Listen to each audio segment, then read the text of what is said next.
ونصلي على رسوله الكريم وعلى آله وصحبه أجمعين. اللهم صل على سيدنا ومولانا محمد وعلى آل سيدنا ومولانا محمد وبارك وسلم صلاة وسلاما كثيرا كثيرا. مولاي صل وسلم دائما أبدا على حبيبك من زالت به الوصول.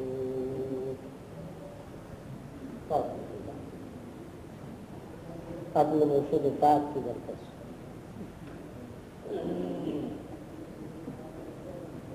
آج کی ملاقات میں دو باتیں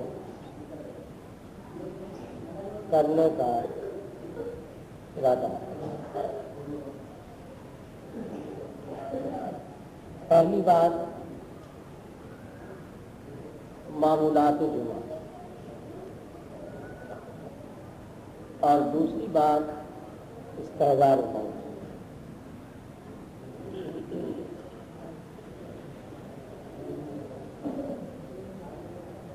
معمولات جمعہ پہلے بھی عرض کیے جا چکے ہیں اور اخبار میں ان کو نظام اعتقاد میں تباہ بھی کروا دیا. لیکن استحضار قائم کرنے کے لیے تکرار کی ضرورت ہے اور تکرار کہاں پر نہیں ہے. روزانہ کھانا آپ 3 وقت کھاتے ہیں تو کھانے میں بھی تکرار ہے. کپڑے آپ پہنتے ہیں اتارتے ہیں اس میں بھی تکرار ہے. 5 وقت نماز پڑھتے ہیں نمازوں میں بھی تکرار ہے. ملازمین اپنی ملازمتوں پر جاتے رہتے اس میں بھی تکرار ہے. تاجر اپنی دکانوں پر جاتے رہتے اس میں بھی تکرار ہے. خود نماز میں ہر رکعت میں سورہ فاتحہ ہے. رکوعات سجود جلوس اور قاعدوں کے اندر بار بار تسبیحات اذکار وغیرہ ہیں اس میں بھی تکرار ہے.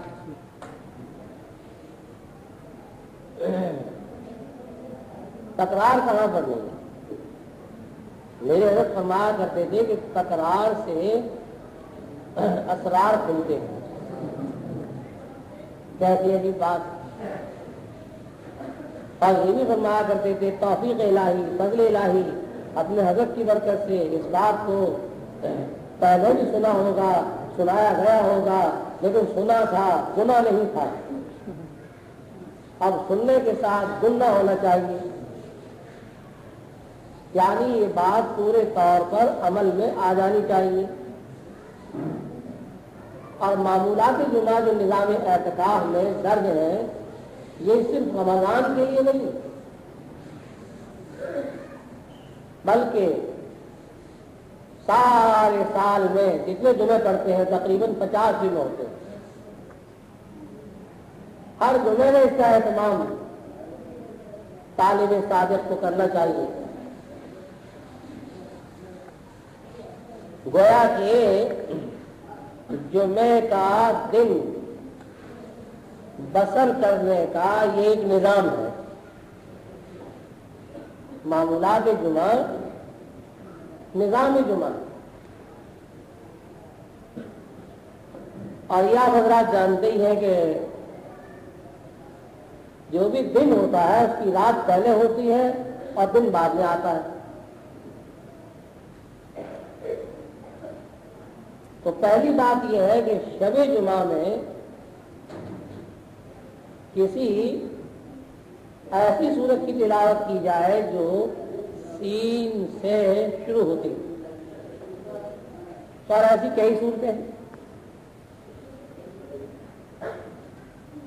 حدیث شریف میں آتا ہے ایسی صورت کی تلاوت جو شب جمعہ میں کی جائے، جیسے سبح اسم ربک الاعلی، تو ذات باری تعالی اس صورت کی تلاوت کی برکت سے تلاوت کرنے والے کے ماضی کے کل گناہوں کو بخش دیتے ہیں. لہذا اس کا اہتمام ہونا چاہیے. سبحان اللہ. اور جن کو زبانی یاد نہیں ہے وہ دیکھ کر پڑھیں، اور جن کو زبانی یاد ہے وہ زبانی پڑھ لیں.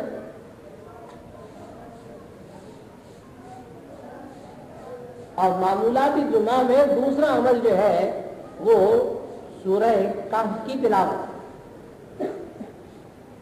یہ عمل بھی بہت اونچا ہے.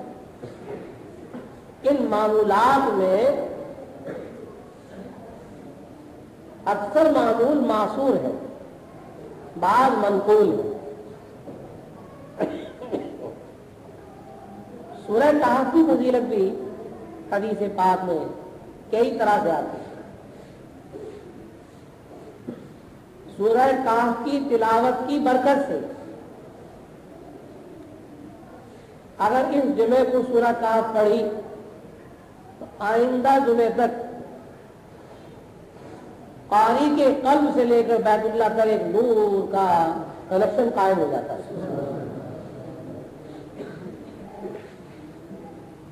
اور اگر یہ سلسلہ جاری رکھا تو کنیکشن جاری رہے.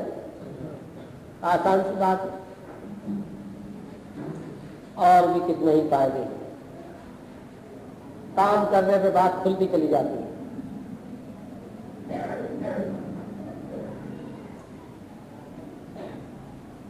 اب ایک تیسرا عمل جو ہمارے مشائخ نے اختیار کیا وہ ہے نماز تسبیح کا پڑھنا. اب یہ آپ کی مرضی ہے، رات میں پڑھ لیں، دن میں پڑھ لیں، جمعے کے دن عصر سے پہلے پڑھ لیں. بعض آدمی جمعے کے روز عین منبر کے سامنے یا مصلی کے سامنے نماز تسبیح کی نیت باندھ لیتے ہیں. یہ بات غلط ہے. کہیں ایک طرف پڑھ لیں، کسی کو گرانی نہ ہو. اور بعض آدمی خطبہ ہو رہا ہے، چاہے وہ خطبہ بعض کا ہو، جتنے بھی خطبات ہیں اسلام میں سب کا احترام ہے. خطبے کی حالت میں چل پھر رہے ہیں، بول چال رہے ہیں، نماز کی نیت باندھ رہے ہیں، یہ بات غلط ہے. خطبات کے ہوتے ہوئے بولنا چالنا منع. ہاں بعد کا خطبہ جب پورا ہو جائے اور آپ کو کوئی نماز پڑھنی ہے تو ایک طرف کہیں لگ کے کسی ستون کے ساتھ کسی کونے میں یا اوپر جا کے پڑھ لیں. خطبے کا بہت بڑا احترام ہے، اور خطبے کا احترام یہ اسلام کی عظمت ہے. بتاخ نکال کے بات کر رہے ہیں، وضو خانے میں کھڑا ہوا ہے، کوئی ادھر ہے کوئی ادھر ہے، اور کوئی ہمارے سامنے نیت باندھ رہا ہے. یہ کیا انداز ہے؟ بے تہذیبی کی بات ہے. اور یہ بے تہذیبی قائم رہی تو پھر بد تہذیبی کی بات ہوگی. اپنے انداز کو درست کرنا چاہیے. اور ایک چوتھا عمل یہ ہے جو بے حد ضروری ہے کہ جمعے کی پہلی اذان پر مسجد میں حاضر ہو جانا چاہیے. دوسری اذان پہ نہیں،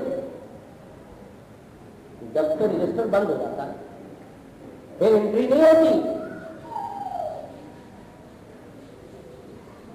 تو قرآن نے فیصلہ کیا ہے کہ جمعے کی پہلی اذان پر مسجد میں حاضر ہونا واجب ہے.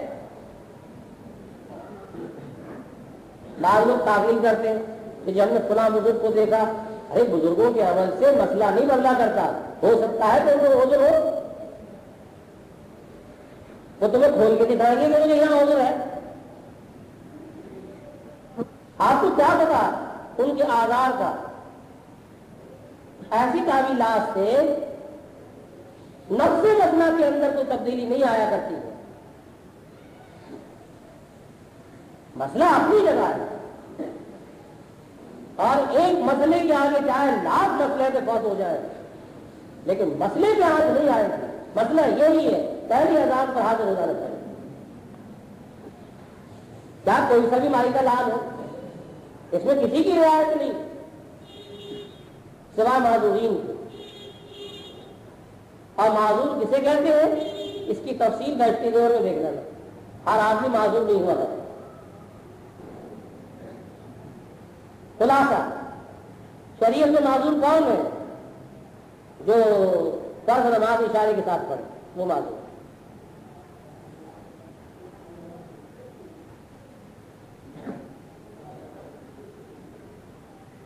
اور جب مسجد میں حاضر ہو تو 2 رکعت تحیت المسجد ادا۔ ہمارے امام ابو حنیفہ رحمۃ اللہ علیہ کے نزدیک جمعے کے دن تحیت المسجد پڑھنا سنت ہے، اور امام شافعی کی یہاں واجب ہے، لہذا یہ کام ضرور کرو۔ میرے حضرت فرمایا کرتے تھے اعمال مستحبہ میں جہاں ایسی بات ہو کہ اس مستحب عمل کو ہمارے امام صاحب نے سنت فرمایا ہو اور دوسرے نے واجب فرمایا ہو، اپنے امام کی بات پر ضرور عمل کریں کہ کہیں ایسا نہ ہو کہ امتحانی پرچے میں امام شافعی کا سوال آ جائے، تو پھر کیا کرو گے؟ یہی نہیں کہ سارے حنفی مسائل آئیں گے اس کے اندر، آپ کو کیا پتا اس جگہ امام شافعی کا مسئلہ آ جائے تو پھر کیا کرو گے؟ اور آپ کے پاس وہ عمل ہوا نہیں، تو ترک واجب کے سلسلے میں ماخوذی کا احتمال ہے، لہٰذا ایسا عمل بہت پابندی سے کرو کہ ہمارے امام تو کہے سنت اور اسی چیز کو دوسرا امام کہے واجب، اپنی امام کی بات ایسی جگہ ضرور مانو، کہیں ایسا نہ ہو کہ امتحانی پرچے میں بات اس کی آ جائے۔ کیا حال ہے؟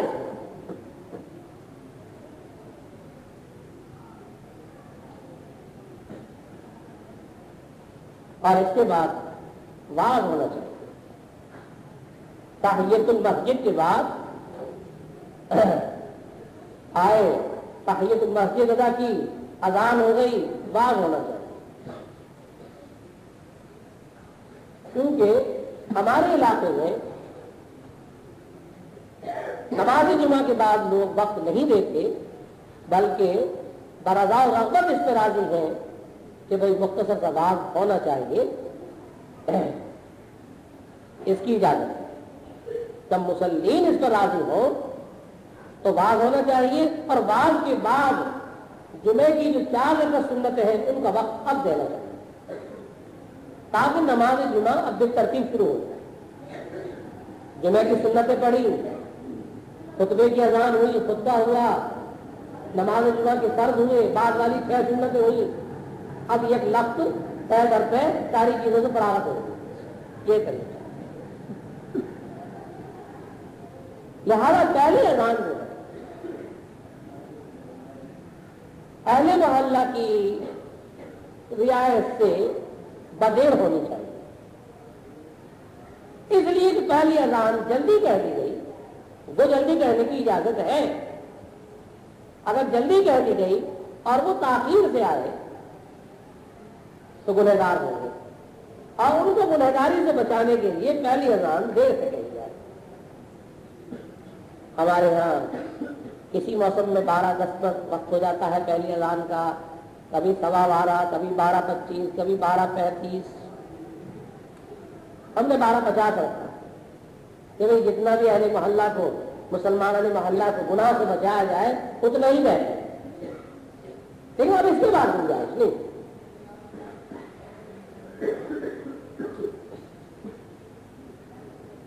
تو جمعہ کی پہلی اذان پر مسجد میں حاضر ہو کر 2 رکعت تحیۃ المسجد ادا کریں۔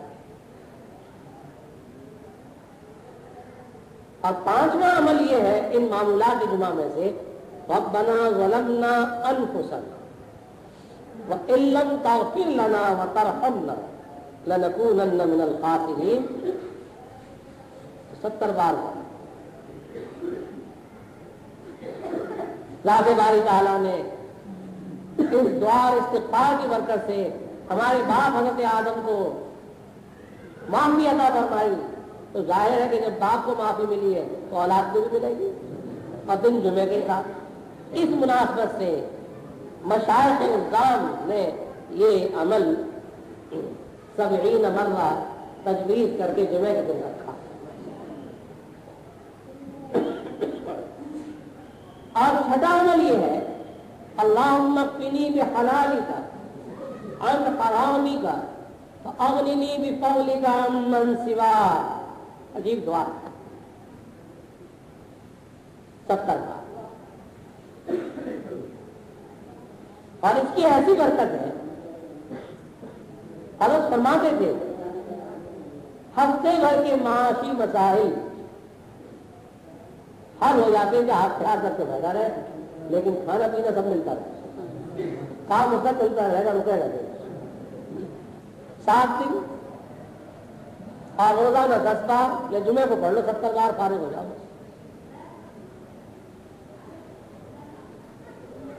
تو 7واں عمل ہے حضرت تھانوی رحمۃ اللہ علیہ کی معمولات میں سے، اور بڑا اسٹرانگ عمل ہے، بہت تیز، توفیق الہی بندے کا عمل اس پہ رہا ہے۔ آیت الکرسی 70 بار، آیت الکرسی 70 بار۔ اس زمانے میں میرے حضرت کی تجویز تھی کہ صحرا کی طرف چلے جائے، جنگل کی طرف چلے جائے، حضرت کی تجویز سے میں جمعے کے دن جنگل کی طرف چلا جاتا، دوسری نہر کے کنارے پر آگے جا کے چھوٹی سی مسجد تھی ویران، کوئی آدمی وہاں سے گزرتا تھا، کوئی گاؤں واؤں ہوگا، ہر جمعے کو جا کے اس مسجد کی صفائی کرتا تھا اور نہر سے پانی بھر کر رکھتا تھا، وضو کے لوٹے وغیرہ درست کرتا تھا، پھر اذان دیتا تھا۔ اکا دکا کوئی آدمی آ جاتا تھا، حضرت کی نماز کر لیتے تھے، وہاں کے لیے عمل کرتا تھا، پھر مغرب کی نماز پڑھ کے وہاں تھا۔ ادھر سے یہ معمول صحرا نوردی کا رہا بمشورہ شیخ۔ خود رائی مناسب نہیں ہے، میں نے گھر کو منع کیا تھا کہ تم صحرا کی طرف مت جایا کرو، وہ نہیں مانا اور صحرا کی طرف چلا گیا، اور ایک شخص نے پکڑ کے جو اس کو لاٹھیوں سے مارا ہے، ہڈی پسلیاں برابر کر دی، خون جاری کر دیا، اور کہا خبردار جو کمی روک کیا ورنہ کہاں توڑ دوں گا، اور کپڑے بھی کروا دیے۔ اب وہ روزہ ہوا ہے کہ جی واقعی خدرائی نہیں کرنی چاہیے، مجھے معاف کر دو۔ ارے مجھ سے کیا معاف مانگا، ابھی اتنے ہی بہت ہے کہ تو پٹ کیا، سارا حلوہ بنا دیا اس کا، کپڑے بھی کروا دیے۔ اس نے بہت کہا کہ میں ننگا کیسے جاؤں گا، آبادی قریب ہے، لوگ کیا کہیں گے، اس نے کپڑے پہننے دے، تم آیا کیسے، تمہیں اس طرح نہیں ہونا چاہیے تھا، یہ وقت ہے جنگل میں آنے کا، تمہاری شہرت آئی، پتہ نہیں کون تھا، باہر پھول کے چلا گیا، کپڑے دے دیے تم کپڑے پہن کے۔ خدرائی بری بلا ہے، ارے خدرائی تو رائی کے برابر نہ ہو، وہ رائی نہیں ہوتی باریک سی، تو اچار میں ڈالتے کتنی باریک ہوتی ہے۔ جواہرات کے کانٹے میں اگر تل رکھا جائے اور پھر اس کے مقابلے میں رائی تولی جائے تو ہم کتنے دانے چلیں گے اس کی، دیکھیں جواہرات کے کانٹے، سانس بھی روکنا پڑتا ہے، بڑے حساس ہوتے ہیں۔ جواہرات تو بڑی چیز ہے، جواہرات کے جو ذرات ہوتے ہیں اس کا اوزان بھی وہ کر دیتے ہیں کہ کتنے ذرات ہوتے ہیں۔ ایسے حساس ہوتے ہیں. ہائے ہائے اور وہاں کی جو میزان ہے نا میدان قیامت کی، اس کی حساسیت سے ڈرتے رہنا. وہ ذرے ذرے کا حساب ہوگا اور وہ یوم انصاف ہوگا. یوم حساب یوم انصاف ہوگا. مالک یوم الدین، مالک ہے روز جزا کے، بدلے کا دن ہوگا. ہر رات ہے بڑے بڑے حضرات کام گئے. اور یہ 8واں عمل یہ ہے کہ دوشی 1000 بار جمعے کے کوئی سا دوشی ہو جو مصنون سیغہ ہو. ہمارے آج کا رجحان اس کو بہت زیادہ ہے.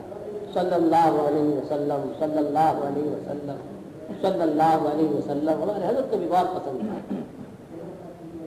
یا صلی اللہ علیہ النبی امی وسلم، اس وسلم کا اضافہ میرے حضرت نے فرمایا.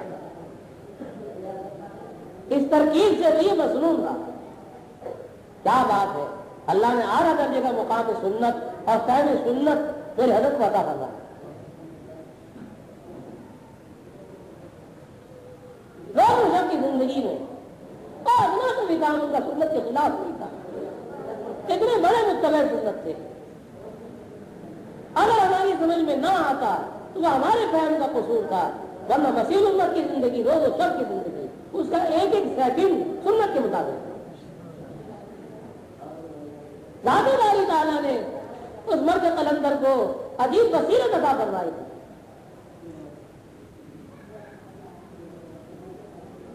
سبحان اللہ. تربیت کے امام تھے، فن کے امام تھے، سلوک کے امام تھے، طریق کے امام تھے. فرمایا کرتے تھے سونے کا نوالا کھلا کر شیر کی نگاہ سے دیکھتا ہوں. شفیق بھی اس قدر تھے. کیا عجیب بات فرمائی. سونے کا نوالا کھلا کر شیر کی نگاہ سے دیکھتا ہوں، بگڑ نہ جائے. اسی لیے محققین نے لکھا کہ باپ کی محبت زیادہ ہوتی ہے. ماں کے لاڈ پیار سے اولاد بگڑ جاتی ہے، لیکن باپ کی محبت محسوس کم ہوتی ہے. باپ نتیجے کے کا مشاہدہ ہوتا ہے. ارے جس کی اولاد ہے وہ محبت نہیں کرے گا، جس سے یہ پیدا ہے تو کون محبت کرے گا؟ اولاد باپ کی ہوتی ہے. کسی باپ کو اولاد سے محبت نہیں ہے تو کیا ہم تم سے سند لیں، اس کام لکھوائیں؟ وقت آئے گا سارا عالم دیکھ لے گا کہ باپ کی محبت تھی کہ نہیں تھی. ہمارے یہاں فرمایا کرتے تھے کیا ہم ایک ایک کو شہادت لکھوائیں، گواہی ہے اس بات پر؟ سونے دینے والا کھلا کر شیر کی نگاہ سے دیکھتا ہوں. کیا عجیب بات ابا جی نے فرمائی ہے. سونے دینے والا کھلا کر شیر کی نگاہ سے دیکھتا ہوں. یہ بھی فرمایا کرتے تھے اول تو جانور پالے نہیں، اور پالے تو نامی گرامی کو مشہور جانور پالے تاکہ شجاعت پیدا ہو. یہ بھی فرمایا اول تو جانور پالے نہیں، اگر پالے تو نامی گرامی کو مشہور جانور پالے جس سے کہ شجاعت پیدا ہو. گدھا پال لیا تو کیا حاصل ہوگا، اور کتے پال لیے تو کیا حاصل ہوگا. لندن میں دیکھا ایک انگریز عورت کار میں پیچھے والی سیٹ پر کتے کو لیے جا رہی تھی، بغل میں دبائے ہوئے اور کتا اپنی زبان سے اس کو چاٹ رہا تھا. بڑی گھن آئی اور کتے کو پیار کر رہی ایسے بغل بغل میں اس کی پھوٹڑی کو چوم رہی تھی. کوئی تو پالنے کی چیز ہے کہ جہاں یہ ہو تو رحمت برکت کے فرشتے بھی نہیں آتے. ایک شخص نے کتا پالا، تھانوی رحمۃ اللہ علیہ نے بیان کروایا. ارے اس سے کہا کہ بھائی تم نے کتا کیوں پالا ہے؟ کہ جی میں نے سنا ہے جب کتا ہوتا ہوا فرشتے نہیں آتے. تو پالے اس لیے کیونکہ اسرائیل علیہ السلام بھی فرشتے ہیں. جب کتا ہوگا تو اسرائیل علیہ السلام بھی نہیں آئیں گے تو میں قبضے مجھ سے بچ رہوں گا، مجھے موت نہیں آئے گی. سبحان اللہ. ایک دانا نے اس سے کہا تھا کہ کتے بھی مرتے کہ نہیں؟ کہ ہاں مرتے تھے. بھائی خوب بات یاد دلائی. تو ان کی روح قبض کرنے کے لیے بھی تو کوئی فرشتہ مقرر ہوگا یا نہیں؟ کہ یہ بات تو سمجھ میں آتی ہے کہ بھائی کہ وہ اتنا گھٹیا فرشتہ جو کتے کی روح قبض کرتا ہے وہ میری روح کو قبض کرتا ہے. اسرائیل علیہ السلام کا تو بڑا رتبہ ہے.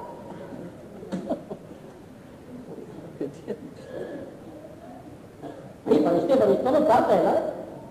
دیکھیے نا, ایک وہ فرشتے جنت میں رہنے والے اور ایک وہ فرشتے دوزخ میں رہنے والے, عذاب کرنے والے, تو دونوں فرق ہوگا نہیں ہوگا؟ تو سرکاری ملازمین میں فرق نہیں ہے کیا؟ ایک سیکرٹریٹ میں کام کرنے والے اور ایک تھانوں میں رینجر وینجر میں ماری ماری پھرتی در بدر, تو ان میں فرق ہے یا نہیں؟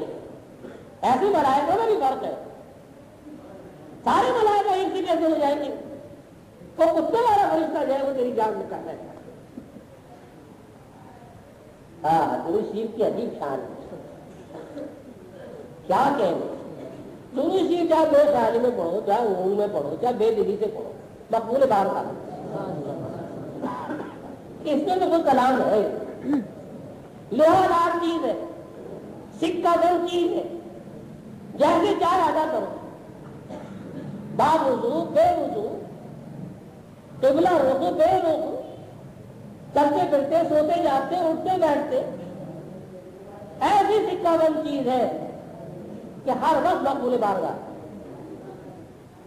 بہت پسند ہے. اور کس قدر احسان فرمایا کہ ہمیں کثرت کا حکم دیا, صلو علیہ وسلموا تسلیما, کثرت کا حکم دیا.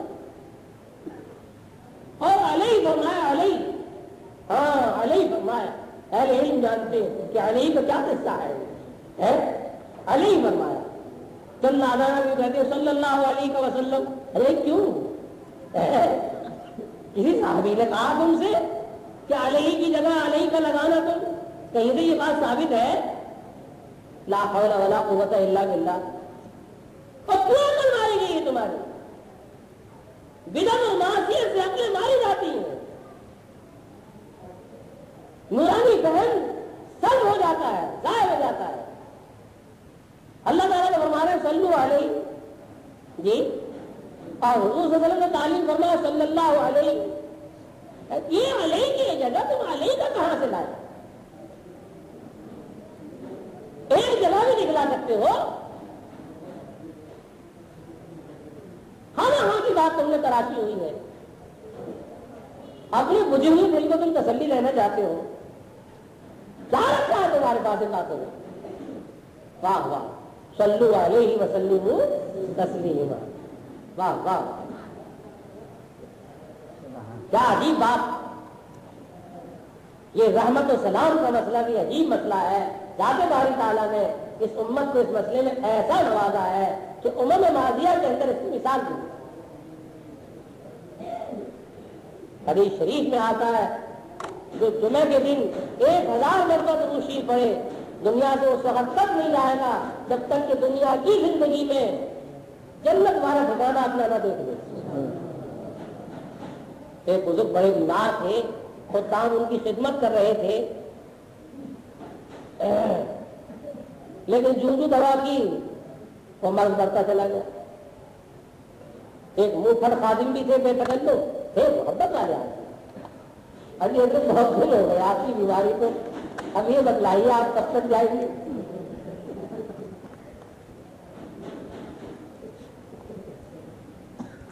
بات قریب تھی. اگر آپ قریب جانے والے ہیں پھر تو ہم تمام کام کاج چھوڑ کے یہی پڑے جاتے ہیں, اور اگر دیر ہے تو بتا دیجیے.